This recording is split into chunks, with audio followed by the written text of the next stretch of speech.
A memory is the raw material. A story is the art that's formed. Storytelling is a craft, which means it could be developed, it could be refined, and it absolutely benefits from practice. You need to know where your story starts. You need to know the pivot, the moment where something shifted. You need to know where it ends, and more importantly, what it even means. What do you want them to carry with them? Because if you don't know, then they won't know either.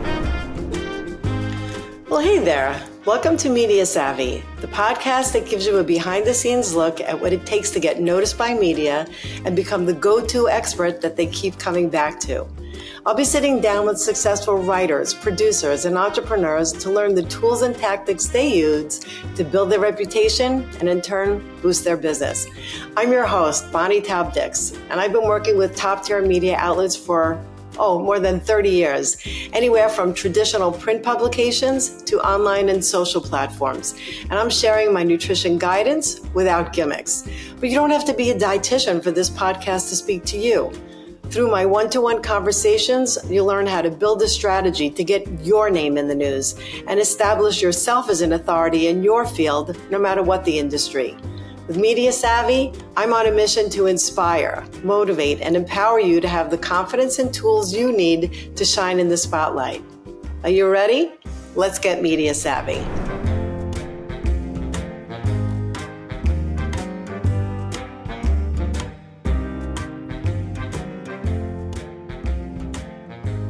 Hey there, welcome back to the Media Savvy podcast. I'm your host, Taub-Dix, and today we're diving into one of my absolute favorite topics. I have been waiting to do this episode for a long time, and I have to warn you in advance, I do love to tell stories. I really love to tell stories.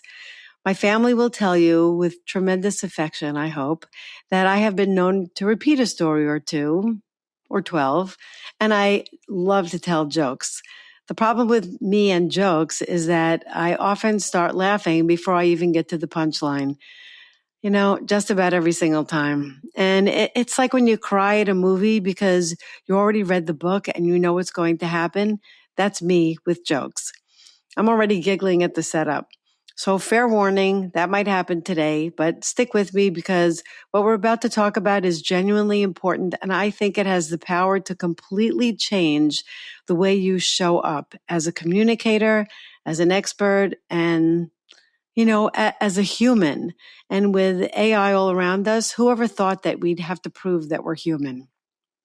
Anyway, today we are talking about storytelling.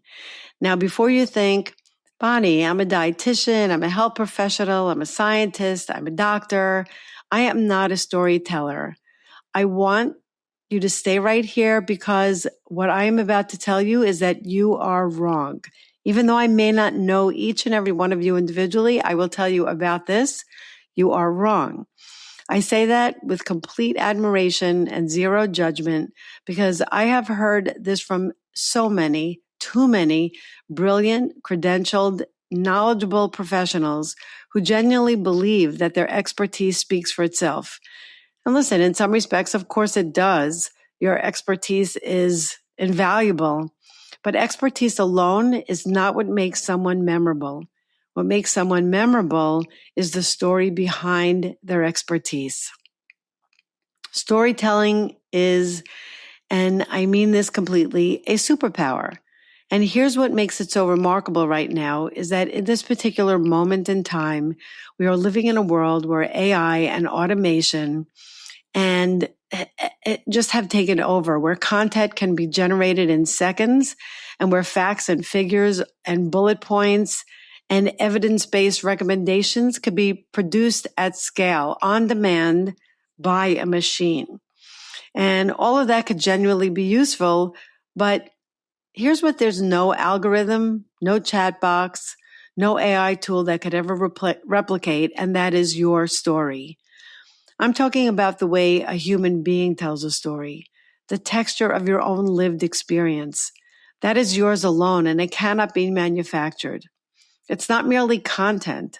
So let's talk about why stories work, because there's actually fascinating science behind this, and I find it to be so compelling. When you present someone with data, like a statistic, a clinical finding, a study result, a certain part of the brain lights up to process that information. It registers and it gets filed away. But when you tell someone a story, something completely different happens neurologically. Multiple regions of the brain activate simultaneously. The parts that process language, yes, but also the parts that process sensation, emotion, movement. Researchers call it neural coupling. And what it essentially means is that a good story causes the listener's brain to sync up with the speaker's brain. You're not just delivering information, you're creating a shared experience. That is why a story sticks in a way that a fact simply does not. That's why you could hear a statistic and forget it by the time you leave the room, but you remember a story someone told you 15 years ago like it happened last week. Stories are the thread that has tied families together across generations. They are how communities preserve their identity and their history. They're how companies build culture that actually means something. They're how a brand becomes something people are loyal to rather than just something people just buy. Think about every great leader you've ever admired. Think about the teachers who actually changed you. What did they all have in common? They told stories. They made you feel something. They made the abstract real and the complex human. And here is what I want you to really hear. Stories are what will reach your audience more than any fact or figure you could ever put in front of them. I have given thousands of media interviews, been on plenty of stages, written tons of articles, and I could tell you from experience that the moments that land, the moments people come up to me afterwards and say, that really resonated with me, those moments are almost never because of a statistic that I cited. They are the stories I've told. So, you are a storyteller. And let me tell you again with full conviction, you are a storyteller. Everyone is. Everyone has not just one story, but multiple stories. Stories that others can relate to. Stories that others can learn from. Stories that give other people permission to feel something that they have been carrying quietly. We have all made mistakes. We have all had moments of success that surprise us. We've all cried. We've all laughed, sometimes at the worst possible moments, which honestly could make a really great story. Oh my gosh, I remember when I had uncontrollable laughter, like I could not contain myself early on when I first met my mother-in-law.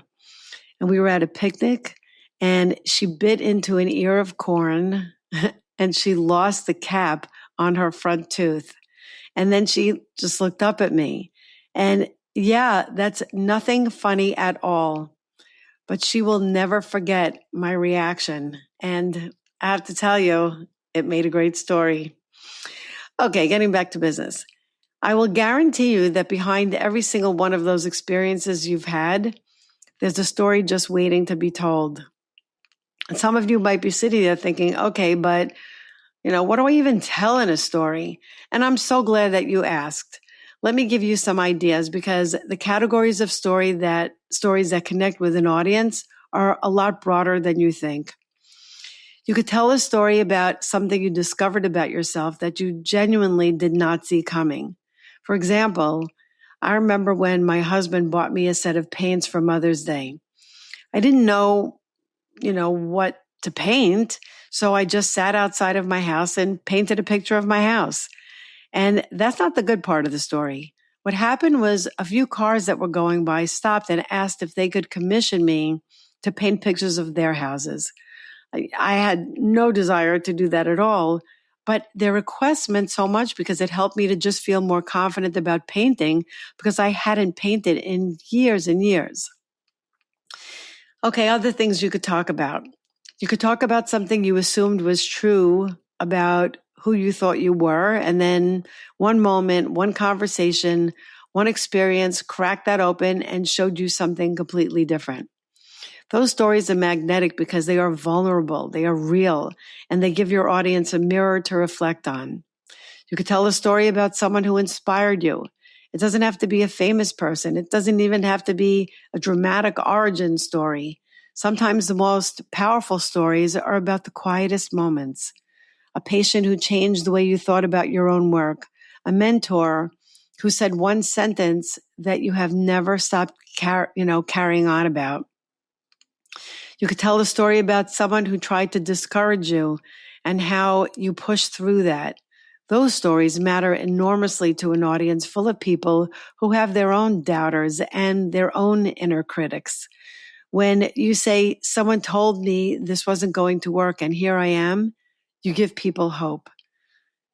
You could tell a story about fear you have navigated, not necessarily conquered, because let's be honest, some fears we just learn to walk alongside of rather than eliminate. But the journey of facing something that scared you, it's so compelling when you go from passenger to driver. You could tell a story about a book that changed you, a character you related to so deeply it felt like the author had somehow gotten into your life and written down what they observed about you. You could tell a story about a trip, a conversation, a meal. Yeah, really, a meal. That could be something interesting to talk about. A phone call. You could tell a story about a mistake you made that turned out to be exactly the right thing in retrospect. Or perhaps a mistake that was a really big mistake and stayed a mistake, and it's something that you just never did again. I could go on and on with this list for the rest of the episode, but I would love to move on. I hope that some of these ideas would inspire you. Maybe you should write some of them down because we're talking about that in just a few minutes. The point is that your life is full of material. It's bursting with scenarios that others could learn from. But it's important to know about storytelling because I see this mistake made all the time. Just because something happened to you does not mean that you are ready to tell it on a stage or in an interview. Even if it was a deeply meaningful experience, even if it shaped you profoundly, a story you have lived still needs to be shaped and practiced out loud before you should tell it to an audience. I know that might sound counterintuitive because you were there, you know what happened, but there is a real difference between a memory and a story. A memory is the raw material. A story is the art that's formed. And storytelling is a craft, which means it could be developed, it could be refined, and it absolutely benefits from practice. You need to know where your story starts. You need to know the pivot, the moment where something shifted. You need to know where it ends, and more importantly, what it even means. What do you want your audience to walk away from? What do you want them to carry with them? Because if you don't know, then they won't know either. Pace matters when you tell a story. So do pauses. The pause before a punchline or before a revelation is where the magic lives. Your voice is doing something in those moments. So practice out loud, record yourself, listen back. That could be uncomfortable, I know, but it's genuinely one of the best things you could do to develop your storytelling. Now I want to introduce you to an idea that I absolutely love. And this is what I call story stash. Or if you prefer, you could call it a story journal or a story bank, whatever it is that you'll actually do. Call it whatever you want. That doesn't matter to me. What matters is that you do this. The concept is simple. Start capturing the small things that happen in your daily life that could become stories. Not just the big dramatic moments, although those are pretty cool too. But I'm talking about the small moments, the observation you made at the grocery store, the memory that surfaced out of nowhere while you were on a walk, the patient question that stopped you in your tracks, the conversation with your child or your parent or your best friend that reframed something for you. Keep notes on your phone. Seriously, the notes app on your phone is your story bank. When something happens and you think, even vaguely, wow, that was interesting, write it down because those moments evaporate.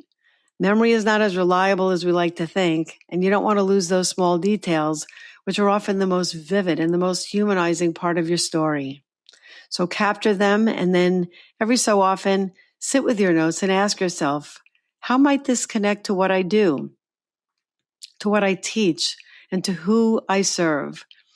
That is how a moment from your life becomes a story that could genuinely inspire someone else. And speaking of inspiration, I want to make sure we expand the frame here because when we think about storytelling, we might picture standing at a podium. But what we're really talking about is so much more vast than that. Storytelling is what makes you fascinating at a party and what makes a one-to-one client conversation feel like a real exchange rather than an appointment. It's what makes a business meeting memorable when everybody else is presenting slides full of data and your stories become magnetic. They're magnetic in every context, in every room, in every format. The ability to tell a good story is one of the most transferable skills you will ever develop. And the return on that investment, it's extraordinary. So here's what I want you to do. I want you to identify one story this week. Just one. It doesn't have to be your best story. It doesn't have to be fully formed. It just has to be something from your life that felt meaningful or funny or surprising, difficult, or even just something unique that happened to you. Write it down. Tell it out loud to someone you trust. See how it lands. Notice the reaction you get when you tell it. Notice how you tell it. Notice how you could tell it better the next time. You are not just a credentialed expert.